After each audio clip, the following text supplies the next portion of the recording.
자, 오늘서부터 아모스의 말씀을 살펴보도록 하겠습니다. 아모스란 이름은 무거운 짐을 진 자란 뜻입니다. 시대적인 배경을 먼저 소개를 해드리게 되면 유다는 우시야 시대이고 북이스라엘은 여로보암 2세 시대를 말하고 있는데 이 시대가 북이스라엘이 가장 강대국이며 번성한 때를 말하고 있습니다. 물질적으로도 번영을 하고 있었고, 그 다음에 위쪽으로는 강대국이 있었고 아래쪽으로 강대국이 있었는데 외침의 활동이 없었을 때입니다. 그러니까 외침도 없고 또 경제적으로 부를 누리며 살다가 보니까 이 백성들이 타락을 하는데 심히 타락을 하고 있다라는 거예요. 자, 우리 생각에 돈이 많고 물질이 많으면 우리가 잘 살고 평화롭게 잘 살 것 같지만 과연 그럴까요? 지금 우리가 살고 있는 이 시대가 지금 인류 역사상 누려보지 못하던 그런 풍요로움과 과학 문명의 혜택을 받아서 지금 잘 살고 있잖아요. 그런데 사람들이 평화를 지키며 이웃을 사랑하며 살고 있을까요? 아니죠. 세상이 점점 어떻게 되고 있어요? 진실은 사라지고 거짓말하는 자가 잘 사는 세상이 되었잖아요. 악을 잘 쓰는 자가 잘 살게 되었잖아요. 그러면서 종교가 힘을 발휘하지 못하고 있고 하나님의 말씀이 변질이 되어서 선포되고 있는 이 시대를 우리가 살고 있습니다. 이러한 시대에 아모스 선지자를 세웠습니다. 다시 말씀을 드리게 되면 물질적으로 타락을 하다 보니까 선지자나 종교 지도자들이 물질의 유혹을 받아서 다 넘어 자빠졌다는 거예요. 하나님의 정의와 공의를 외치는 자가 없다라는 거예요. 그러니까 하나님께서 평신도 뽕나무 밭을 재배하는 아모스를 들어서 하나님의 정의를 외치게 하는 거예요. 외치게 하는 거예요. 하나님은 하나님의 의지를 결단코 포기하지 않으십니다. 선지자가 자빠지고 종교 지도자들이 자빠지게 되면 평신도를 세워서라도 하나님의 정의를 외치시는 하나님이시라는 것을 기억하시기 바랍니다. 누가 자빠지면 안 되고 그 사람이 자빠짐으로 인하여 앞으로 한국 교계, 미국 교계가 안 될 것이다. 그런 엄한 소리 하시면 안 된다라는 거예요. 하나님은 돌들로도 찬양을 받으실 수 있는 분이셔요. 그러니까 사람 의지하지 마시고 하나님 말씀 바라보라고 이 말씀을 우리에게 주는 겁니다. 자, 이 말씀이 언제 있느냐 하면 1절의 말씀 같이 봅니다. 유다 왕 우시야의 시대 곧 이스라엘의 왕 요아스의 아들 여로보암의 시대 지진 전 2년에 드고와 목자 중 아모스가 이스라엘에 대하여 이상으로 받은 말씀이라. 여기에 지진 2년 전에 말씀을 받았는데 지진이라는 것은 심판을 말하고 있지요. 그런 다음에 이 말씀을 기록한 것입니다. 자, 그러면서 2절 그가 이르되 여호와께서 시온에서부터 부르짖으시며 예루살렘에서부터 소리를 내시리니 목자의 초장이 마르고 갈멜산 꼭대기가 마르리로다. 하나님의 진노의 심판이 임하게 되면 자연 재앙이 임하게 됩니다. 자연 재앙이 임하게 됩니다. 자, 이제 3절서부터는 어떤 말씀이 펼쳐지고 있느냐 하면 이스라엘 주변에 있는 나라에 대한 심판에 대해서 말씀하고 있습니다. 즉, 그들이 왜 여호와 하나님께 심판을 받고 있는지를 설명하고 있습니다. 자, 3절 말씀 같이 봅니다. 여호와께서 이와 같이 말씀하시되 다메섹의 서너 가지 죄로 말미암아 내가 그 벌을 돌이키지 아니하리니 이는 그들이 철 타작기로 타작하듯 길르앗을 압박하였음이니라. 자, 다메섹의 죄가 몇 가지라고요? 서너 가지. 우리 생각에 아니 서너 가지 죄로 다메섹이 이렇게 심판을 받으면 되나? 라고 생각할 수 있어요. 그런데 그 뒤를 보게 되면 또 가사의 죄도 서너 가지고 또 두로의 죄도 서너 가지고 에돔의 죄도 서너 가지라고 말하고 있어요. 자, 이 말씀을 여러분에게 말씀을 드리게 되면 서너 가지, 그러니까 3, 4를 말하죠. 3 더하기 4는 얼마가 되죠? 7. 그러면 성경에서 7이라는 수는 완전수예요. 그러니까 이들이 죄를 지었는데 아주 부패하고 용서받을 수 없는 죄를 지었다라는 표현이 되는 겁니다. 그와 같은 죄를 진 것을 서너 가지 죄로 말미암아라고 말하고 있어요. 예. 이 사람들이 어떤 죄를 졌느냐 하면 하나님의 백성을 철 타작기로 타작하듯 길르앗을 압박하였다. 그러니까 보이는 대로 다 죽인 거 아니에요. 철 타작기 보셨어요? 그 별을 벤 것을 갖다가 대면 알매기가 남김없이 다 떨어지잖아요. 철 타작기. 옛날에 그 발로 이렇게 밟으면 윙윙윙윙 소리가 나면서 거기다 갖다 대면은 그런 게 다 떨어졌었어요. 예. 그렇게 이스라엘 백성들을 살인하고 죽였기 때문에 다메섹은 여호와 하나님께 심판을 받아야 된다라는 겁니다.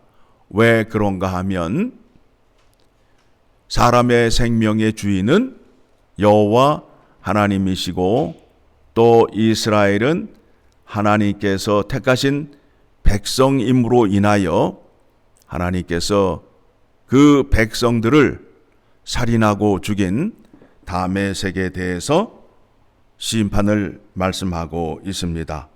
그래서 그들이 어떻게 심판을 받느냐 하면 불사름을 당할 것이다 라고 말하고 있어요. 불을 사른다는 것은 무슨 뜻이냐 하면 하나도 남김없이 다 없애버리겠다는 거예요. 불탄 자리를 가보신 적이 있나요? 예, 그 흔적이 없어지잖아요. 흔적이 없어지듯이 그 나라를 없애버리겠다라고 말씀하고 있고, 그 다음에 6절 이하의 말씀을 보게 되면 가사라는 지역이 나오게 되는데, 가사는 블레셋을 말씀하고 있습니다. 여기에 지금 나라의 이름을 등장하지 아니하고 수도, 성의 이름을 등장하는 것은 곧 나라의 이름을 말하는 것과 같습니다. 그렇죠? 대한민국 그러면 서울 생각나잖아요. 서울 그러면 어디가 생각나요? 대한민국이 생각나듯이 가사 그러면 블레셋이 생각이 나는데, 이 가사는 어떤 죄로 말미암아 벌을 받게 되느냐 하면 사람들을 잡아다가 인신매매를 하였다는 거예요. 인신매매를 하였다는 거예요. 그 당시에는 그 종을 사고 파는 제도가 있었어요.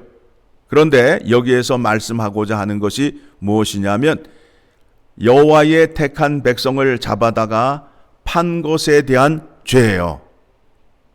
그러니까 여러분, 우리가 믿는 데 있어서, 여호와 하나님을 믿는 데 있어서 우리를 마귀나 다른 것들이 우리를 마음대로 할 수 없다라는 거예요.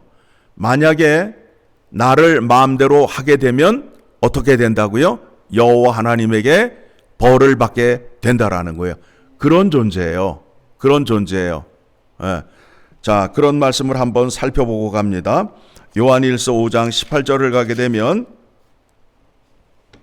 우리라는 존재가 어떤 존재인지를 확인하시기 바랍니다. 요한일서 5장 18절 시작. 하나님께로부터 난 자는 다 범죄하지 아니하는 줄을 우리가 아노라. 하나님께로부터 나신 자가 그를 지키심에 악한 자가 그를 만지지도 못하느니라. 예, 만질 수가 없어요. 악한 자가 우리를 만질 수가 없어요. 자, 다시 아모스로 돌아오게 되면 하나님의 택한 백성을 잡아다가 노예로 팔았기 때문에 가사는 심판을 받게 된다라고 말씀하고 있습니다. 그래서 7절을 보게 되니까 거기도 어떻게 한다고요? 성에 불을 놓겠다라고 말씀하고 있습니다. 그리고 9절 이하의 말씀을 보게 되면 두로의 서너 가지 죄로 말미암아 그러면서 이들의 죄가 내가 그 벌을 돌이키지 아니하리니 이는 그들이 그 형제의 계약을 기억하지 아니하고 모든 사로잡은 자를 에돔에 넘겼음이라. 두로는 이스라엘과 계약을 맺기를 우리는 서로 노예를 주거나 팔거나 하지 말자라는 계약을 맺었단 말이에요. 너희 백성을 우리의 노예로 삼지 않고 우리 백성을 너희 백성의 노예로 삼지 않는다라고 계약을 맺었는데 계약을 지키지 않았다라고 말씀하고 있습니다. 그러므로 인해서 또 하나님께서 10절을 보게 되니까 뭐라고요? 내가 두로성에 불을 보내리니 그 궁궐들을 사르리라. 하나님의 진노의 심판이 불의 심판이 있잖아요. 불의 심판이 있음을 기억하셔야 됩니다. 그 다음에 11절 이하의 말씀을 보게 되니까 여호와께서 이와 같이 말씀하시되 에돔의 서너 가지 죄로 말미암아 내가 그 벌을 돌이키지 아니하리니 이는 그가 칼로 그의 형제를 쫓아가며 공유를 벌이며 항상 맹렬히 화를 내며 분을 끊없이 품었음이라. 여호와 하나님께서 그 말씀하시기를 모세를 통하여 말씀하시기를 에돔과 싸우지 말고 모압과 암몬과 싸우지 말라. 그렇게 하신 이유는 무엇이냐면 에돔은 에서의 후손이고 그 다음에 모압과 암몬은 아브라함의 조카 롯의 후손이에요. 그래서 그 땅은 빼앗지도 말고 그들과 싸우지도 말라. 그래서 가나안으로 올라가는 길에 그 백성들과 싸움을 하지 않았어요. 그러니까 이스라엘 백성들은 이 나라를 공격하지 아니하였지만 이 나라는 반대로 어떻게 했다는 거예요? 이스라엘을 공격하였다라는 거예요. 그러면서 땅을 뺏기 위해서 잔인한 짓을 하였던 것이 13절 이하에 나옵니다. 여러분, 오늘 말씀을 통해서 여러분이 확인하시고자 하는 것이 무엇이냐 하면 하나님이 어떻게 말씀하시고 하나님의 뜻이 무엇인지를 바로 아셔야 된다라는 거예요. 자, 설교를 듣게 되는데 설교 가운데에 하나님의 말씀으로 돌아가자, 성경으로 돌아가자, 그런 설교 많이 들으셨죠? 그런데 그 설교가 수십 년 동안 구호와 선동을 외치고 있다면 그거는 심히 곤란한 거예요. 하나님의 말씀으로 돌아가려면 어떻게 돌아가야 하는지, 또 하나님의 뜻이 무엇인지를 자세히 살펴서 풀어서 설교를 하여야 되는데, 하나님의 뜻과 상관없이, 하나님의 생각과 상관없이 자기의 생각을 주장하고 자기의 뜻을 이루기 위하여 여호와 하나님의 이름을 부르는 사람들이 있단 말입니다. 그런 사람들의 특징이 뭐예요? 선동가예요. 구호가예요. 크게 외쳐요. 그러면서 자기의 뜻을 펼치고 있단 말입니다. 그런 부분에 있어서 여러분 심히 조심하셔야 돼요. 성경으로 돌아가자. 그러면 성경을 펴놓고 성경을, 하나님의 말씀을 어떻게 보느냐 하면, 하나님은 반드시 말씀을 하시면 그 말씀을 하신 이유와 목적이 있고 성취를 하셨다 하지 않았다, 그것까지 확인하셔야죠. 그러니까 계시하시고 성취하시는 과정 속에 하나님의 성품과 하나님의 능력과 하나님의 일하심의 방법이 나오잖아요.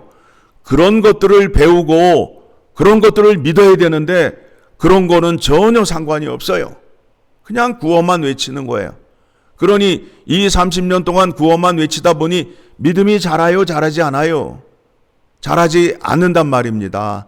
자, 한 군데 소개해드리고 마칩니다. 예레미야 28장을 가게 되면 거짓 선지자 하나냐가 등장을 해요. 거짓 선지자 하나냐가 등장을 해요. 자, 1절, 2절 말씀을 같이 읽도록 하겠습니다. 예레미야 28장 1절, 2절 말씀.